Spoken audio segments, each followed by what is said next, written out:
My thoughts going into this year was incredibly different before the summer.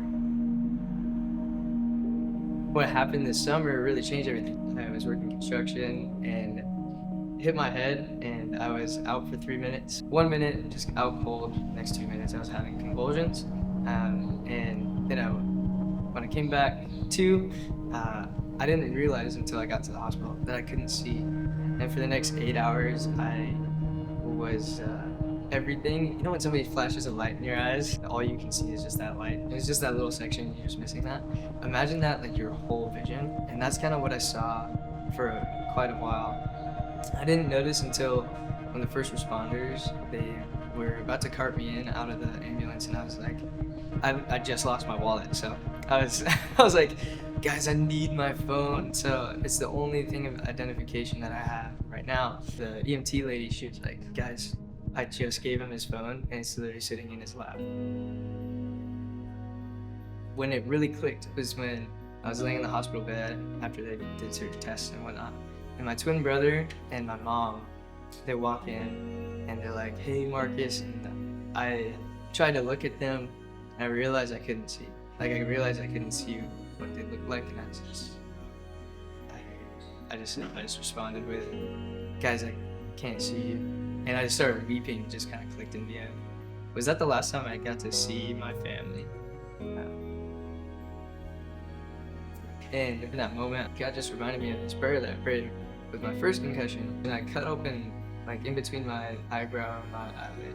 And for some reason, it made it so that I could see at times because my eye just kept watering, and so it looked like I was crying. I remember this one day I was walking down from Valio, one of the dorms, down to the dining hall, and it was like a crisp winter morning. When it got cold out, my eye would tear up even more, and I remember just having to like keep wiping it away. And I remember thinking, God, this is so beautiful. Even if I couldn't see, I'd still praise you.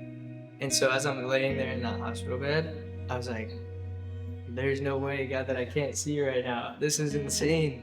But I remember what I told you, like, I'd still praise you, but this sucks. In the next couple hours, I just kept sleeping or resting.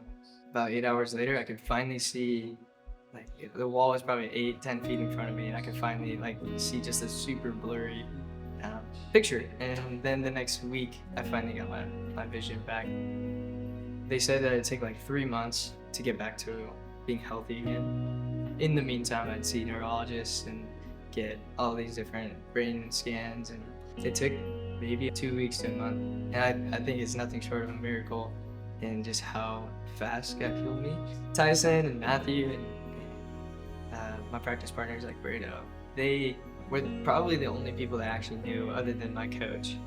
And so when I came back, they were incredibly encouraging. Hey, Markus, I'm so glad that you're here and that you're still part of this team. You still have a role on this team. We still want you here. And that's exactly what my coach said. Really cared for my whole being, not just saying, you have no purpose on this team if you don't take part in the sport. Now that Jesus has changed my life and the spotlight's not on me, literally not on me, when I won't be wrestling anymore.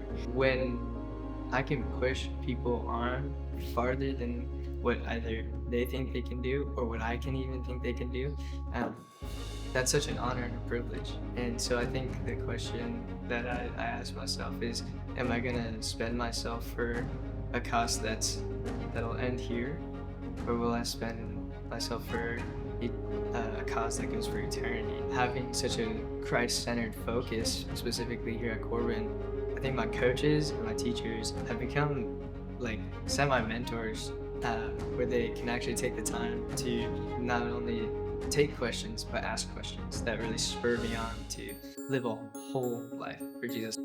Much of the time, we actually limit ourselves on how far we can go. God has a much bigger vision than you could ever imagine, and